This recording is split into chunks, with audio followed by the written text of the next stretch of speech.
Նախորդ ժամը ավարտեցին կինոյի թեմայով, այն շարունակում ենք արդեն հյուրի հետ։ Շատ ուրախ ենք հերթական անգամ տեսնել ստուդիայում Դիանա Մարտիրոսյանին, կինոդգետ, կինոքննադատ, կինոյից հասկացող մարդ եւ մի հոյակապ անձնավորություն, ով մեծ գործ է արել ընդհանրապես ժամանակակից հայկական կինոն համաշխարհային տարբեր ասպարեզներում ներկայացնելու համար, ինչը շատ կարևոր է։ Եվ մենք այսօր կխոսենք ոչ միայն Օսկարի մասին, որովհետև թարմ, ակտուալ թեմաները հենց այնուամենայնիվ այժմ միական կապված են Օսկար մրցանակաբաշխության հետ։ Ողջույն Դիանա, շնորհակալություն որ եկար։ Մենք հարցեր ունեինք պատրաստած քեզ ուղղելու եւ դեպքում Օսկարից արժե խոսել, որովհետեւ մասնագետի կարծիքը կարեւոր է։ Հա, իհարկե, ես օրինակ իմ անձնական կարծիքը արդեն եթերից դուրս երբ արդեն մենք նստեցինք ստուդիայում հայտնեցի, ասացի, որ որքան թույլ է ընդհանուր վերջին տարիներին Օսկար մրցանակաբաշխությանը ներկայացված ֆիլմերի շարքը ընդհանուր համեմատության մեջ։ Հիշում եմ Օսկար մրցանակաբաշխությունը 2000-ականների սկզբին, 90-ականներին եւ հասկանում եմ, որ մի տեսակ ճգնաժամ է կինո ֆիլմ արտադրությունում առասարակ եւ արի հենց այդ հարցով սկսենք Դիանա ինչ ես կարծում կա ճգնաժամը թե չէ Համաձայն եմ հասկանում եմ դիտակետը բայց գիտես ինչ եմ կարծում որ մենք 2000-ականներին ու 90-ականներին մեծացել ենք Պաթոսային ավելի կինոյի վրա, օրինակ Մել Գիբսոնի, չգիտեմ, Խիզախ սիրտը կամ Սպիլբերգի Շինդլերի ցուցակը, կարծում եմ բացարձակ այլ հարցեր էին լուծում, քան պայմանական Շոն Բեյքերի անորան, ու երեք Գլումովի հետ էինք խոսում եթերում, ասում եմ, գիտես, ինձ ինչ է թվում, որ Տոլստոյից հետո եկել է Չեխովը եւ Գոգոլը, եւ այդ մասշտաբից հետո, որտեղ ինչ-որ պատերազմական, ազգային, որտեղ 90-ականներին Հոլիվուդ ուզում էր զարմացնել, հա, չգիտեմ, 100 միլիոնանոց բյուջեներով, հիմա չես զարմացնի, բայց այն ժամանակ sense եկեք նկարենք, չգիտեմ, Փիթեր Ջեքսոնի նման մատանների տիրակալը լինի 8000 մարդ, օրինակ, հա, դաշտավայրում վազող։ Հիմա ինձ թվում է դրա կարիքը չկա, այո, կամ նաև համակարգչով բազմացած, ինչը նորարարություն էր եւ կարեւոր էր։ Ինձ թվում է հիմա ֆոկուսը փոխվել է դեպի փոքր մարդ այդ Չեխովյան։ Ես այդպես եմ, նու բացատրություններից մեկը համենայն դեպս չեմ ասում սա միակ բացատրությունն է, բայց որպես մշակութային լրագրող, կինոքննադատ, որպես մարդ ով ուզում է վերլուծի հասկանալ, ես այդպես եմ նաև ինձ համար բացատրում,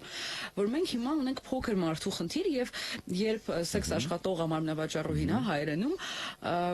մարդ չէր, հիմա մարդ է։ Եկեք հասկանանք իր դրաման, ասենց Մադամ Բաթերֆլայի, հա, կյանքը։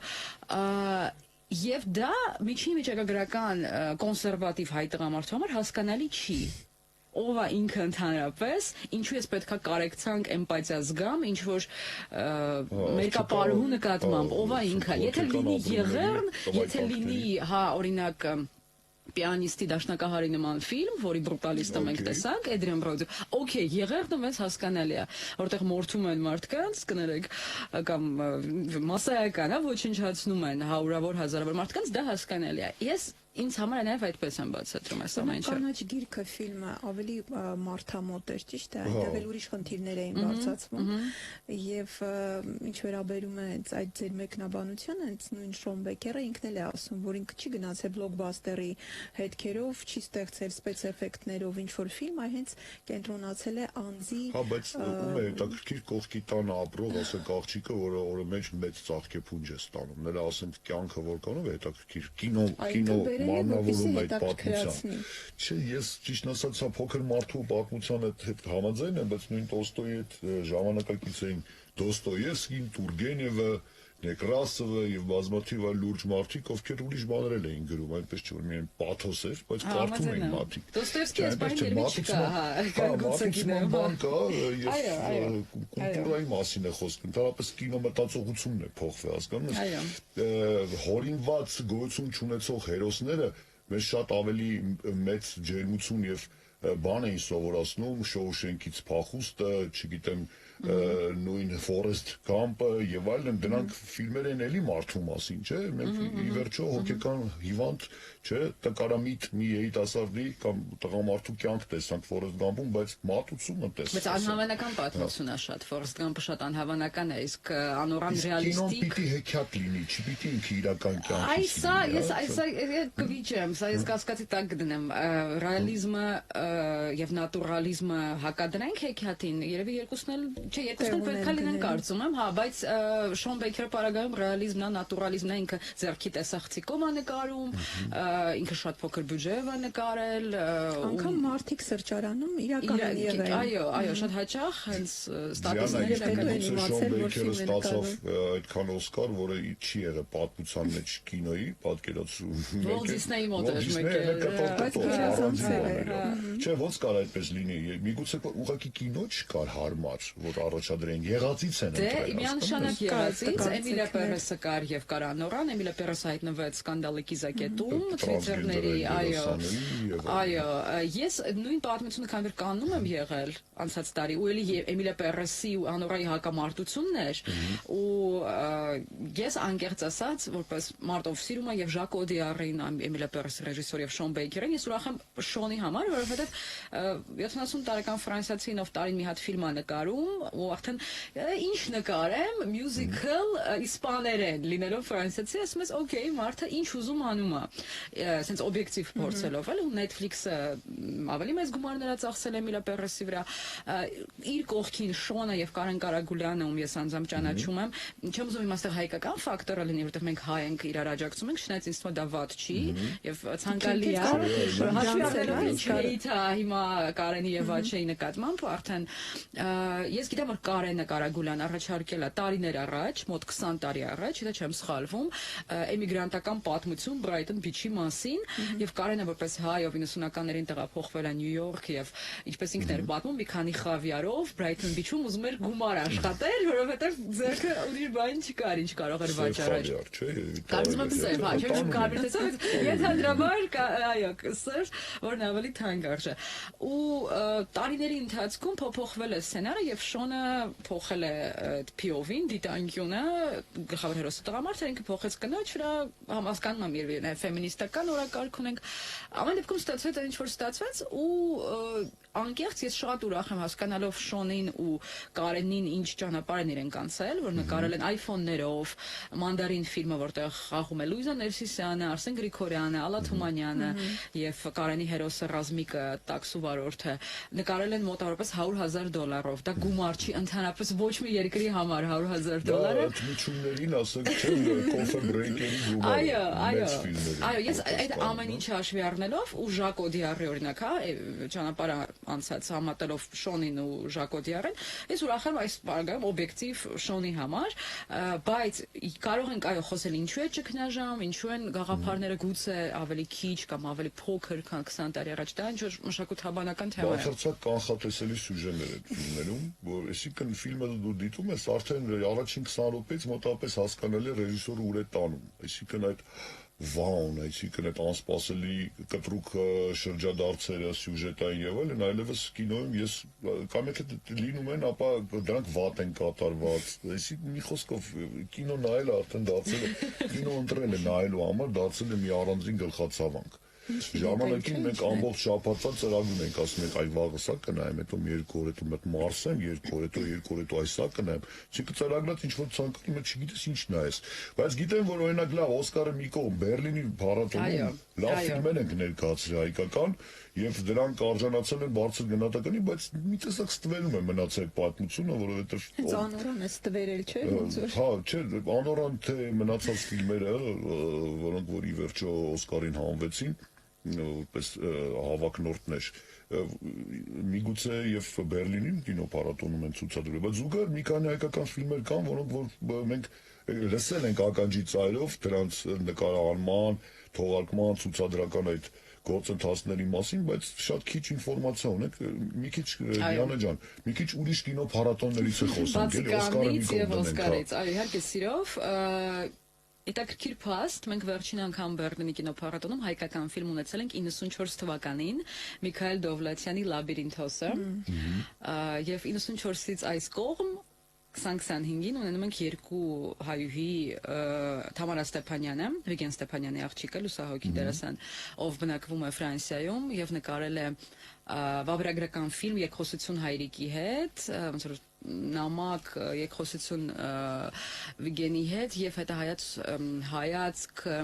հայկական կինոին, վավերագրական ֆիլմ, որը կոչվում է My Armenian Phantoms, իմ հայկական ուրվականները, ֆորում special ծրագրում էր ցուցադրված արտամրցութային, իսկ մրցութային ծրագրում, ֆորում ծրագրում, որը նորարարական ավելի էքսպերիմենտալ կինոյի մասին է, Քրիստին Հարությունյանը, ով բնակվում է Միացյալ Նահանգներում, իր դեբյուտային ֆիլմով մտել է ֆորումի մրցույթ, ֆիլմը կոչվում է After Dreaming, երազելուց հետո, մրցանակ չի շահել, բայց ես այստեղ բերեցի ձեզ համար Variety համարը, որը Բեռլինյան կինոփառատոնի ժամանակ ամեն օր օրաթերթով հանդես է գալիս, եւ մի մեծ հոդված կա After Dreaming-ի մասին, երազելուց հետո ֆիլմի մասին, եւ Բրիտանական կինոինստիտուտն է գրել, եւ New York Times-ն է փոքր բարբերություն գրել, եւ քննարկում կար, այսինքն ես գալիս էի կինոդիտմանը, միայն հայեր չէին նստած, ես press screening-ին նստած էի, չգիտեմ, սաուդեցի ծանոթ լրագրող էր նստած, ու մենք հետո խոսում էինք ֆիլմից, հակասական ֆիլմ է, բավականին ոչ կոմպրոմիսային, կարծում եմ Ոսկե ծիրանին կցուցադրվի, դուք կդիտեք, եւ մենք հետո միասին Երևանյան, Հայաստանյան արդեն այս աղբջակի մեջ կքննարկենք ֆիլմը, ամեն դեպքում ֆիլմը հայերեն էր, եւ Թամարայինը եւ Քրիստինեն երկու ֆիլմը հայերեն էին, երկու ֆիլմը հայկական էին, Հայաստանի մասին, հայկականի մասին, հայերեն լեզվով եւ հաշվի առնելով, որ վերջին անգամ Միքայել Դովլաթյանն էր 31 տարի անց 94-ին, սա կարծում եմ շատ մեծ ձեռքբերում է։ Հայկական թեման կուզենայի շարունակել, իհարկե անդրադարձը դարձյալ կլինի անորային, բայց այս ֆիլմը իսկապես պարակտեց հասարակությունը։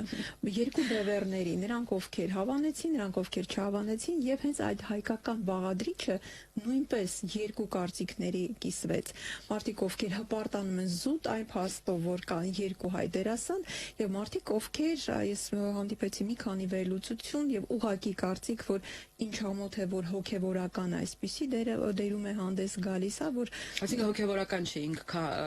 քահանա չէ, նա կնքահայր է, այո, բայց ինքը հագուստով է հոգևորական։ Դա շատ մարդկանց մոտ բան է առաջացրել, չէ, որովհետև կնքահայրերը երբեմն կրում են հանդերձանք եւ դա շատ մարդիկ չեն հասկացել, չեն ըմբռնել, մտածել են, որ նա քահանա է, բայց նա չէ, կնքահայր է, այո, չէ։ Բոլոր դեպքերում սա հայության եւ հայերի համար ավելի շատ հպարտանալու առիթ է, թե ոչ, որտեղ հաշվի առնելով այն սլենգը, որը, չգիտեմ, բարեբախտաբար չի թարգմանվել, թե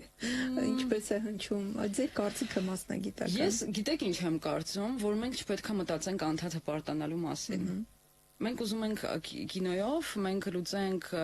ծովից ծով Հայաստանի հարցը, Արցախի հարցը, մեր identity ասվածի հարցը, չգիտեմ, ես ինչի պետքա Շոն Բեյքերը, ով հայ չի, ով ամերիկացի է ու իր դիտանկյունը ամերիկյան է, ինչի պետքա հայկական հարց լուծի ու հայերին հպարտանալու առիթ տա։ Օրինակ, չգիտեմ, լավագույն լույսի ներքո ներկայացնի։ Ինչի համար, որ ինչ, որ մենք ուրախանանք, որ մեր էգոն շոյվի, ինչի մենք ունենք Հայաստանում բոլորը ուրեմն կինոգետներ են, քաղաքական վերլուծաբաններ են, դիվանագետներ են, ինչի մենք ունենք հայ ռեժիսոր, մենք ունենք ֆրանսիական մեծ դիասպորա, մենք ունենք ամերիկյան մեծ դիասպորա, քանի հայ եւ ֆրանսիացի ռեժիսոր ունենք, մենք Անրի Վերնոն մահացել է, քանի տարի առաջ նկարել է Ամերիկա, վերջին 30-40 տարիների ընթացքում քանի հայ ռեժիսոր է նկարել ֆիլմ ու մտել Կաննի կինոփառատոն։ Ինչի պետքա Շոն Բեյքերը ամերիկյան POV-ով, իր դիտանկյունով մեր էգոն շոյի, ես չգիտեմ։ Դե Ատոմ Էգոյանը։ Ատոմ Էգոյանը կանադահայ, ինչ որ բան փորձում է անել, բայց ինքն էլ իր կանադահայկական դիտանկյուն ունի, ինքն էլ չպետքա, ինչի պետքա ինչ որ մեկը մեր խնդիրները լուծի, ես չեմ հասկանում այդ դիտանկյունը, էլի։ Չէ, դա մեր խնդիրների մեր փոքրության մասին է։ Մենք ուզում ենք լավ PR ունենանք, ուրիշի ձեռքերով, ուրիշը ծախսի $6 միլիոն ֆիլմ նկարի, ու մենք դիվիդենդները քաղենք, մենք պտուղները քաղենք։ Ես դա չեմ հասկանում։ Մենք ունենք 6 միլիոն։ Մենք բացասական շլեյֆ տեսնում եք կերպարների մեջ հայությունը, այսինքն գուցե մարդիկ ընդհանրապես չգիտեն, հա, հայը որտեղ է քարտեզի վրա, Հայաստանը որտեղ է, դա Շոնի խնդիրը չի կարծում։ Ներկայացնում հայը։ Okay, ես կարծում եմ դա իրականությունն է, շատ ռեալիստիկ պերսոնաժներ են։ Ես կարծում եմ շատ ռեալիստիկ է։ Երեք մի ռուս ռեժիսորի հետ էինք խոսում, ասաց դե իսկական չի, եթե իսկական ռուս օլիգարխներ լինեն, աղջկա ատամները կկոտրեին։ Ասում հայ, դա Բալաբանովը նկարեր կամ Զվյագինցևը, այդ աղջիկը մահացած կլեր ինչ որ մի ճահճում ընկած։ Իսկ հյուրանոցային սպասկով կսպանեն, դանակ պատարակով։ Ես կարծում եմ դա մեր կոմպլեքսների մեր բարդությունների մասին է, ես կաննում ծիծաղել եմ լիաթոք, մինչև այս ամեն ինչը ես կաննում եմ դիտել, ոչ մեկ դեռ Հայաստանում չգիտեր, ոչ մեկ չէր դիտել, գիտեր, բայց չէր դիտել համենայն դեպս պրեմիերային Կարենը ինձ հրավիրել էր ու իհարկե կարող էի սովորական սկրինինգի գնալ, ասես չէ, դու կգաս պրեմիերային մեր հետ Կարմիր գորգով, ցենց դա շատ մեծ բավականություն տվեց դիտել կաննում ֆիլմ հայերեն 99% ֆրանսիացիներ են նստած ու չեն հասկանում եռալեզու է ձեր ասած ժարգոնային թեկուզ հայհոյանքներով լի, բայց ես դրա հետ խնդիր չեմ տեսնում, որովհետև եթե իրենք կիսակրեական sense էլեմենտներ են, ինչ լեզվով իրենք պետք է խոսեն։ Հետաքրքիր է, որ չէր թարգմանվել։ Դե լավ կլինի, որ առասարակ մենք օրիգինալով դիտենք ֆիլմերը ենթագրերով, որովհետև բաներ կա, որ կորչում են։ Միշտ կինոփառատոներում միշտ օրիգինալ լեզու եւ ենթագրեր են։ Ես հասկանում եմ այդ ամեն ինչը։ Ես հասկանում եմ, որ մենք ուզում ենք ինտելիգենտ լավ բառ։ Ես հասկանում եմ, որ մենք ուզում ենք, այո, չգիտեմ, օրինակ Ֆրունզե Դովլաթյանի կամ Հենրիկ Մալյանի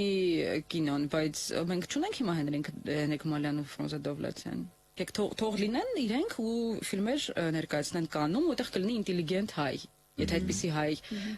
անկեղծ կարող ենք կերտել ու ինքը ոչ թե ինչ-որ միֆական հայ կլինի, այլ իրական մսից ու արյունից։ Ես կողմ եմ, ես ուզում եմ, մենք բոլորս ուզում ենք, իհարկե ուզում ենք միայն այդպիսին չլինենք, որտեղ մենք միայն այդպիսինը չենք։ Բայց ես չեմ հասկանում պրետենզիան Շոն Բեյքերին, որը ինչի պետք է ինքը մտածի մեր իմիջի մասին։ Կարենը կարծում եմ շատ լավ է դերակատարել իր չգիտեմ վաչային մի քիչ սքեչային ենք տեսնում եւ իր դիապազոնն է եւ դերն է դիապազոնը դերի շատ սքեչային է, բայց Կարենը ինձ համար բացասական կերպար չէ։ Նա սկզբից ընդառաջ է գալիս անորային, նա էմպաթիա կարեկցանք է զգում իր նկատմամբ, ինքը նյարդայնանում է բիստրոյում, ասում է սերունդ է, ինչ սերունդ է TikTok, Instagram ամենակ մտնում։ Ինքը ինձ համար բացասական հերոս չէ։ Վիճակագրական Ամերիկա բնակ պերսոնաժներ են։ Ես ճարպիկ ստեղից կպցնող, որպես հարցեր լուծող, ես Կարենին ես բացասական չեմ ընկալում անկեղծ ասած։ Ես չեմ տեսնում, որ ինքը sense սև ու սպիտակ, sense եթե բաժանենք, նա սև է, չէ՞, ինձ համար երանգներ կան այդտեղ, բայց հայերի հայաստանցիների կարծիքը կարծում եմ դրանից է, որ մենք ուղղակի էգոյի խնդիր ունենք, ու մենք ուզում ենք բոլորը մեզ, չգիտեմ, խոնարհվեն մեր առաջ, պատվեն, սիրեն, Դերողություն, ես մի հարց ունեմ, եթե կարելի է։ Ես ընդհանուր կուզենայի կարծիք լսել դրա մասին, արդյոք պետք է երկրում նկար անել, մեր պես փոքր երկրում եղած բյուջեներով եւ այլն նկարանել օրինակ պայմանական տարվա ընթացքում 20 ֆիլմ, ստացվի պետենց։ Թե վերևի ճիշտ է կուտակել բյուջեները, մի քիչ ավելի հավաքագրել 5-6 լավ նկար անել, ինչ է կարծում, որն է ճիշտ։ Արա ինձ թվում է գումարի հարցը չի, եթե տանք մեկին $6 միլիոն, ես չեմ վստահ չեմ, որ այդ 6 միլիոնով լավ ֆիլմ կլինի։ Ես չեմ կարծում, որ խնդիրը գումարն է, ինչպես Շոն Բեյքերից խոսեցինք իր Մանդարինից 2015 թվականին նկարահանված $100,000, որ մտավ Sundance։ Այո, ես չեմ կարծում, որ խնդիրը դա է, Յորգոս Լանտիմոսը, ով հիմա կարևորագույն եվրոպացի ռեժիսորներից է, $250,000 էր նկարել Ժանիկը, մտել էր Կանն, հետո մտավ միջազգային ասպարեզ, այսինքն ես վստահ չեմ, որ մենք հիմա մեկին 300,000 ուզում եմ մոտս գրառել կրկնել Լանտիմոս, абсурдист, հակաուտոպիստ, անպայման, Lobster-ը Lobster-ը նայել եմ շատ իրարամերժ, բայց օքեյ, Lobster-ից առաջ ուզում ասեմ նկարել է ինքը հույն է եղել, հիմա էլ է հույն, հիմա ուղղակի Բրիտանիայում ապրող հույն է, այսինքն Ռադու Ժուդեն, ռումինացի, ով Բերլինում հաղթեց եւ լավագույն սցենարի համար եւ ոչ միայն ռումինացի մի քանի ռեժիսոր կա, որոնք Ռումինիան դրեցին քարտեզի վրա, կան հաղթեցին եւ ռումինական նորալիք ստեղծեցին, բոլորի բյուջեները համարը 1 միլիոնից քիչ էր։ Չեմ հասցնում, Դիանա ջան, կխնդրեմ, հա, այդ հեղինակներին ուղղակի ցուցակով, հա, եթե կարելի է զուտ ծանոթանալու համար։ Այսինքն խնդիրը ինչու՞ կարծում որ գումարն է, կարելի է ասել, որ ընդհանուր առմամբ օրիգինալ սյուժեի, գաղափարի մտահացման ճգնաժամ կա։ Ես կարծում եմ, որ սյուժեները նույնն են ու մենք այտենց անտիկ ժամանակներից մինչ օրս ոչ մի նոր բան չենք ստեղծել։ Ես չեմ կարծում, մենք ֆորման ենք, ձևաչափը նոր կարող է լինել, բայց սյուժեները ըստ Aaron Thompson-ի, ես նոր Google-ել էի, Մոխրոտիկը ուներ անտիկ եգիպտական տարբերակ, այսինքն Շառլ Պիերոյի խմբագրված տարբերակից դարեր առաջ, Անորայի հետ կապված, որը հակամոխրոտիկ է, եւ այդպես մոխրոտիկով սկսում է, հա, իրականում գիտեք, չէ, կրասոտկան պետք է ավարտվեր ինքնասպանությամբ իր, որովհետեւ այդպեսին էր իրականությունը։ Դա իրական դեպքերի հիման վրա է, որտեղ մարմնավաճառուհին սեքս աշխատողը ունենում է կապ միլիոնատիրոջ հետ եւ արդյունքում նա թողնում է իրեն այդ տղամարդը եւ նա ինքնասպան է լինում եւ Հոլիվուդը ասում է բնականաբար մենք սա չենք նկարի, մենք happy end-ով կնկարենք այդ գոհացած հեքիաթների 90-ականների, որը ինձ թվում է մեզ ինքը էսկապիզմ էր, մենք փախնում էինք իրականությունից, Կրասոտկայի նման, Pretty Woman-ի նման ֆիլմերի աշխարհ, իսկ հիմա մենք առերեսվել ենք իրականության հետ։ Ինձ թվում է, ու դրա համար դա այդքան մեզ կոմֆորտ չի։ Այն ժամանակ մենք կոմֆորտի, ես էլ որպես 90-ականների զավակ, ես շատ եմ սիրում 90-ականների ֆիլմերը, բայց ինձ մոտ դա մեծ հիմա խնդիրների է բերել։ Ժամադրությունների տեսանկյունից, ամուսնության ինստիտուտի, մենք ինչ որ, չգիտեմ, Բրեդ Պիտերի վրա ենք մեծացել, Մեթ Դեյմոնների վրա ու այսպեսին պետք է լինի հարաբերությունները կամ ամուսնությունը, հիմա մենք բախվում ենք մի բանի, որ այսպեսին չի։ Հա, ինձ թվում է մեզ դա նաև ինչ որ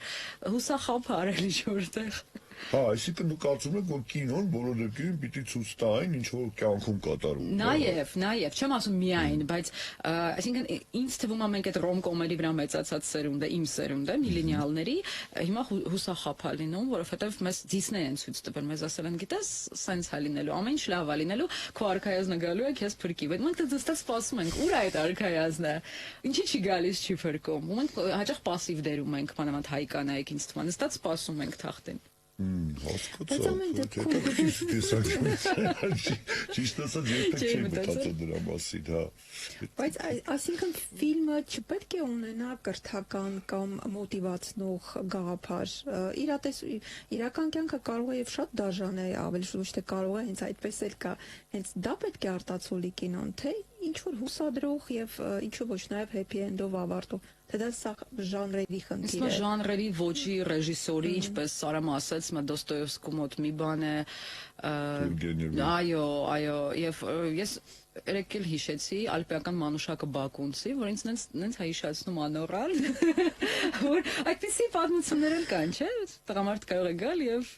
այսպիսի ռեակցիա տալ իր կնոջ դիմանկարին։ Ես կարծում եմ, որ կախված ֆիլմից, կախված ռեժիսորի ասելիքից, ամեն հեղինակ ոչ միայն կինոյում, չէ, առհասարակ ամեն ասպարեզում, նկարչության մեջ, թե երաժշտության մեջ իր մեսիջները, իր ասելիքը ունի, իր օրակարգը ունի։ Բայց օրինակ 2 օր առաջ Էմիր Կուստուրիցյան հենց տակ հետքերով Օսկարի քննադատել է ընտրությունը եւ գտել, որ արժանի չէր ֆիլմը։ Դե ճիշտ ասած, այն Կուստուրիցյան վերջերս այնպիսի շնակ է նկարանում, որ ճիշտ ասած նրա կարծիքի հետ այլևս կարելի է հաշվի չնստել։ Ես այդպես եմ կարծում։ Ինքը շատ պրոռուսական է եւ լինելով ռուս իշխանավորների ընկերը։ Չէ, իրենք ռուսներին դուրս չի գալիս այդ կարծրատիպը ռուս օլիգարխների մասին, բայց դուրս չի գալի, որ մենք հարցեր լուծողներ ենք, ռուսներին դուրս չի գալի, որ ենք ռուս օլիգարխներ են հերթական անգամ եւ չգիտեմ, այսպիսի իհարկե ոչ օբյեկտիվ, ինձ մոտ գնահատական է գալիս մեզնից ու ռուսներից։ Կուստուրիցյան անդերգրաունդից հետո պիտի կինո չնկարան, հերիք էր։ Նկարել վերջացներ կմնար պատմության մեջ հեղինական կինոյի որպես հետաքրքիր։ Դե գնչուական կյանքը եւ այլն այդ գրոտեսկը, որը կար այդ ոսկե ատամներով, չգիտեմ, երկող պարող ցիգանները, գնչում։ Չէ, դե հա, Էմիր Կուստուրիցա, ճիշտ ասած, երբեք չեմ հասկանում։ Բայց դրա Կուստենդորֆ այդ գյուղը հետաքրքիր տեղ է, այնտեղ ես ինչ-որ հաճիկով ինչ-որ ժամանակ անցկացնեի, երևի նրա ամենամեծ արած բաները Կուստենդորֆն են եւ անդերգրաունդը։ Իմ անձնական կարծիքն եմ ասում, մնացածը դե տենց, ճիշտ ասած։ Հա, մեկ էլ շնորհակալություն այդ վերջի այդ կատնային ճանապարհի համար Մոնիկա Բելուչիի համար։ Երևի այդքան։ Հա, դե կատ կրող Մոնիկա Բելուչին ունիկալ տեսարան է, համաձայնվի, ասենք, ընդհանուր ինքն իրենով։ Լավ, դիտել ես այդ ֆիլմը։ Մլեչնի պուչ, լավն է դա։ Պայման կդիտեմ։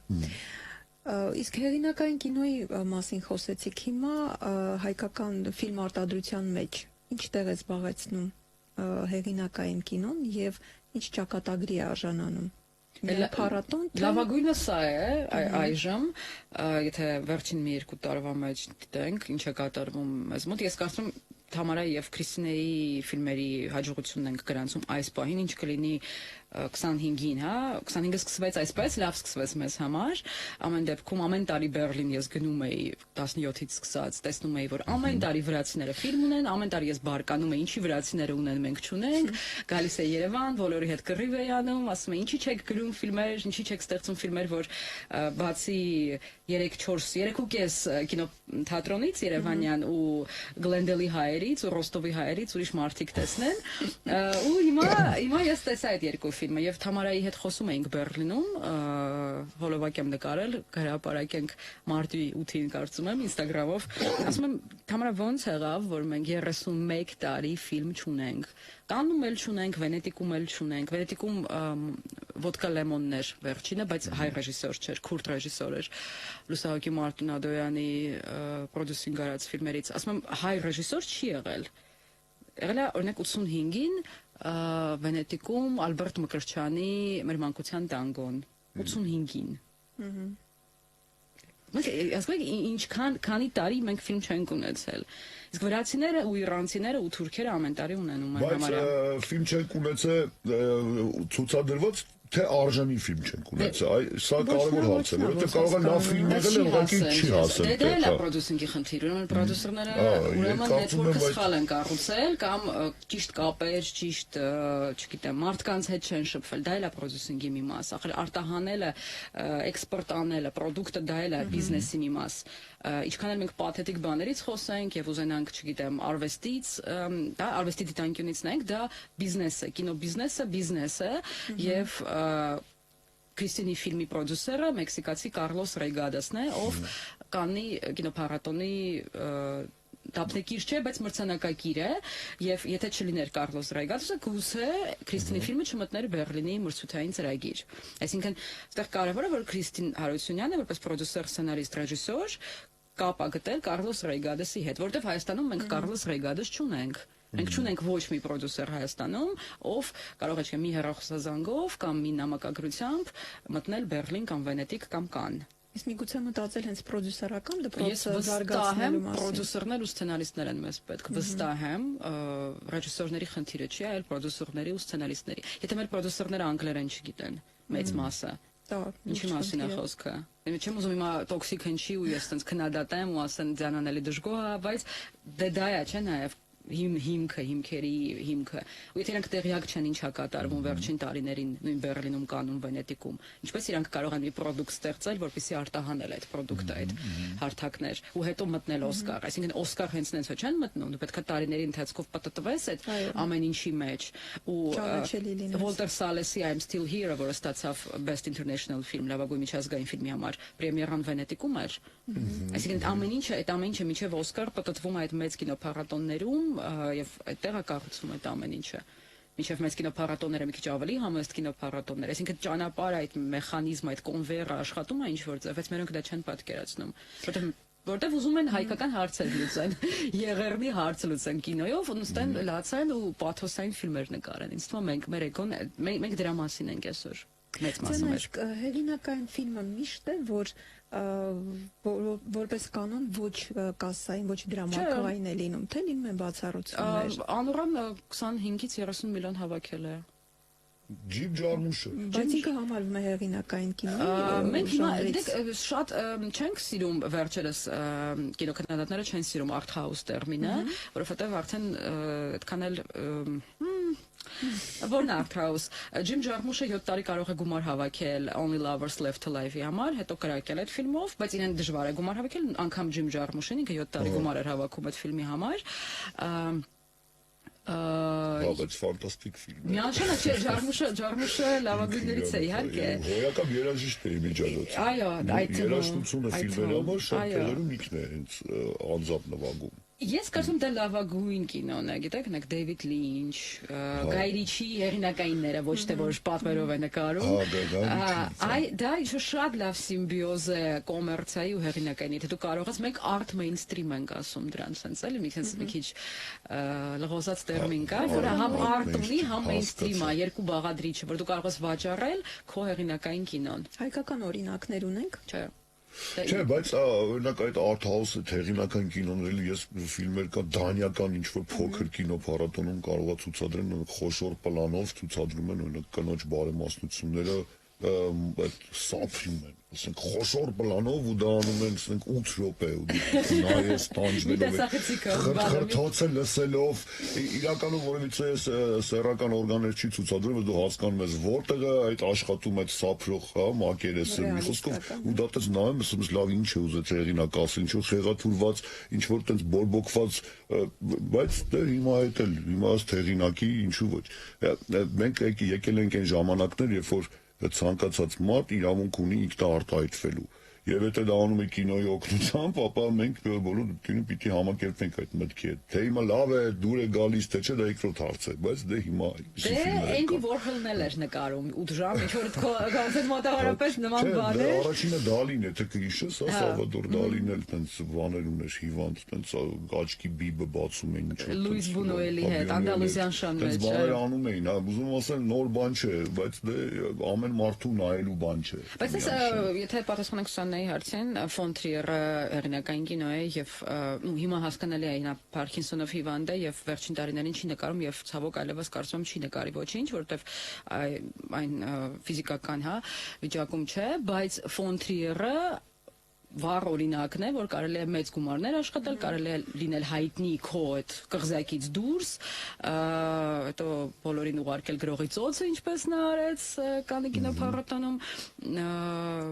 այսինքն ես կարծում օրինակները կան, ուղղակի դա դժվար է, դա հեշտ չէ, բնականաբար ավելի հեշտ է փոփքորնային կինոյով գումար աշխատել, բնականաբար, բայց Տարանտինոն մասսայական կինո է։ Իհարկե 90-ականների սկիզբն նա մասսայական չէր, բայց հիմա նա սուպեր մասսայական է եւ կարծում եմ անգամ ինչ որտեղ սպառված ու գուցե ոչինչ չնկարի կամ մի բան նկարի։ Դե ասել է որ վերջ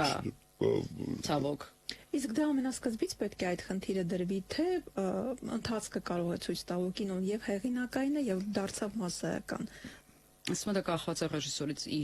իր լեզվից, ինչ կինո լեզվով է նա նկարում, ինչ ոճով է նա նկարում։ Եվ որն է գեր նպատակը։ Դե օրինակ բրուտալիստը 3.5 ժամ է։ Դուք նայել եք, հասցրել եք դիտել, չէ, դա պայել եմ որպես համապատասխան, դե դրան Բրոդին շատ եմ սիրում, լավ դերասան։ Իր ամպլուայի մեջ է, այո, տխուր հրեայի։ 3.5 ժամ, բայց ես շատ մարդկանց հետ եմ շփվել, ոչ մասնագետների, որոնք ասել են մի շնչով դիտել ենք։ Վենետիկում էր համաշխարհային պրեմիերան, մեզ ցույց տվեցին առաջին կեսը, հետո եղավ intermission, 15 րոպե ու էկրանին հայտնվեց ժամացույց, որը պատտվում էր 15 րոպե, մենք դուրս եկանք կարող ծխելու կամ չգիտեմ զուգահան գնալու, ու 15 րոպեից շարունակվեց ֆիլմը, ու Բրեյդի Կորբետը ֆիլմի ռեժիսոր, ով իմիջիայլոց Ֆոն Թրիերի Մելանխոլիայում փոքր դերով հանդես է եկել, 36 տարեկան է ընդամենը, 36 է իր երրորդ ֆիլմն է, մոնումենտալ ֆիլմ է, շատ հրաշալի վիզուալով, հրաշալի օպերատորականով, 10 միլիոնով է նկարել, որը շատ փոքր գումար է, ունենալով աստղեր, Գայ Պիրս, Էդրիան Բրոդի, Ֆելիսիթին Ջոնս, այսինքն կարող ես փոքր գումարներով եւ բրուտալիստը 10 միլիոն էր, Էմիլիա Պերեսը 25 էր, օքեյ թանկա, բայց անորեն 6 միլիոն էր, այսինքն փոքր գումարներով, ու ինձ մոտ դա էլ է շատ լավ ցուցանիշ ու տենդենս։ Մենք ես ուրախ եմ, որ անորեն հաղթել է միայն նրա համար, որովհետեւ անորեն կոպեկներով է նկարվել ու Կարեն Կարագուլյանը ասում է, որ նկարում էինք կարաոկեի դրվագը, երբ ինքը միկրոֆոնը վերցնում է երգչուց, թե կարաոկեի, մասնակցից, ու ասում այս տղային տեսել եք հեռախոսով վրացիներ էին նստած մի սեղանի շուրջ, խինկալի էին ուտում, ասում զզվցրիկ արդեն, 8-րդ անգամ եք դուբլ անում, կարանք հաց ուտենք մենք։ Հասկանում եք, այսինքն, մասովկա չեն վերել։ Միջանոց, ասեմ լավ է, որ չեն բռնվել, որովհետև եթե դու առանց թույլատվության մարդկանց պատկերում ես, եւ կոմերցիոն նպատակներով դու դրա համար պիտի պատժես Այո, այսինքն նրանք արագ են արել ուղղակի դուրս են եկել մինչեւ ոստիկանները եկել են շուտ նկարել են հետո պահկվել են ու այդպես են արել հաստատ որովհետեւ դա խնդիր է եթե դու օրինակ կարող ես չգիտեմ սելֆի անելու ժամանակ կադրում ինչ որ մի մարդ հայտնվի դա նորմալ է բայց դա կարող ես հրապարակել քո սոցիալական ցանցերում բայց եթե դա կինոյի ես վերածում այդ մարդուն չես տեղեկացրել որ քեզ կինոյի մեջ ենք նկարել դա խնդրեմ է Ինձ մերած տեղեկացրել էին, բայց ասել են հա, օքեյ, սենց են, որ ու չգիտեին, որ մի 8 դուբլ լինել է, ու Կարին ասում էր կատաստրոֆիկ դժվար է մեքենա վարել, ու Շոնը ստիպել է իսկապես մեքենա վարել Նյու Յորքում, բայց հսկայական մեքենան մեծ, ու ասում են շատ ծանր էր, շատ դժվար էր, ու ի տարբերություն շատ հոլիվուդյան ռեժիսորների, որտեղ ղեկը ուղղակի պտտեցնում են, բայց իրականում չեն վարում, ինքը իսկապես վարել է, ու այդ երբ գալիս է էվակուատորը մեքենան վերցնելու, ասում է ամբողջովին իմպրովիզա է դիալոգները ամբողջովին իմպրովիզա ասել ոքի կռիվ կան է ասես մեքենաս ինչի է ստանում ու դու նայում ես կեսա հայերեն կեսա անգլերեն իսկ չգիտեմ այդ ամեն ինչը հաշվի առնելով այ աուտենտիկ կինոն իսկական կինոն ինձ թվում է կարող է դուր գալ կարող է դուր չգալ ես չեմ խոսում որ անորան լավագույն ֆիլմներից համար բացարձակ դա գլուխգործոցային տեսանկյունից չէ իհարկե ես չեմ անվանի ամպագորգոր բառեր չեմ օգտագործի ժամանակը ցույց կտա կտեսնենք 10 տարուց խոսում են այդ ֆիլմի մասին կարևոր է մնացել է թե ոչ բայց եթե վերադառնանք sense ամփոփենք այս ամեն ինչը ես շատ եմ ուզում մենք ունենանք աուտենտիկ անկեղծ կինո ոչ թե պաթոսային ֆիլմեր որ մեր էգոն կշոյի Եթե այդ պաթոսայինը կլինի աուտենտիկ, օքեյ, եթե անկեղծ կլինի։ Ես շատ եմ ուզում անկեղծ լինի։ Ոնց ենք մենք խոսում իրար հետ։ Ես դա չեմ տեսնում կինոյում։ Պաթետիկ անկեղծությունը, հասկանու՞մ ես։ Ուրեմն չի լինի։ Չէ, նկատում եմ, եթե մենք այդ պաթետիզմի մեջ, ինչպես Սպիլբերգը կամ ինչ որ, հա, նման մեծ ռեժիսորներ կարող են անկեղծ լինել, անկեղծ պատմությունը։ Իմ համար մայրիկն էլ է ինչ որտեղ պաթետիկ, ինչ որտեղ։ Բայց անկեղծ է եւ դիպչում է եւ հոգեհարազատ է եւ իսկական է։ Այո, Եթե մենք կարող ենք, բայց ես շատ կուզեմ, որ մի կողմ դնենք այդ հպարտանալը շատ լավ բան է, բայց մեզ փոքրուց մեր մեջ մտցնում են մենք պետքա նենց անենք մեզնով հպարտանան, իսկական հայ լինենք, իսկական հային մարդնով Օսկար է հաղթում կամ, չգիտեմ, Օլիմպիադային ոսկե մեդալ, եթե դու չես հաղթում եմ իսկական հայ չես, ոնց է որոշում, որն է իսկական հայը, որն է հպարտանալը, այսինքն պարտադիր ինչ շատ աբսոլյուտներ են դրված մեր առջև, ես դա վերլուծում էի մեր մարզիկների հետ կապված, ըմբիշների, իրենք են հա մեր հպարտությունը, որտեղ մենք Օսկար չենք գնում, մենք գնում ենք Օլիմպիադա ու տակը գրում են իսկական հայ, բա պետքա հաղթես, բա ոնց, ասում եմ, օքեյ, եթե ինքը չվերցրեց ոսկե մեդալ, վերցրեց արծաթ, ուրեմն իսկական հայ չի, ոնց է որոշում Արտուր Ալեքսանյանի իսկական հայելն է Չէ, հասկանալի է։ Մենք կարող ենք շարունակել այս շատ հետաքրքիր զրույցը այս հոյակապ հյուրի հետ, բայց կներազանից կնեղանան մարզասերները, ուղղակի ճիշտ հասկացեք, պարտավորություններ ունեն։ Իսկական հայ կա թե ոչ։ Դե մարզական նորությունների ժամանակն է, շնորհակալություն որ եկար, շատ։ Գիտես, քո դինամիկան, տեմպը, քո բարձ միտքը, քո տեղեկացված լինելը, քո վերլուծության կուլտուրան եւ այլն շատ կոպիտ ասած մեզ համար ոչ միայն ցանկալի են, այլ սպասելի, գրավիչ եւ մենք միշտ քեզ սպասում ենք միշտ։ Դիանա Մարտիրոսյան, կինոքննադատ, կինոգետ, մեր հյուրն էր, դեսից դենից խոսեցինք ընդհանուր եւ մի քիչ կինոից ընդհանուր։ Շնորհակալություն որ եկար։ Մենք հանդիպենք, վստահ եմ կհանդիպենք, մենք սպասելու ենք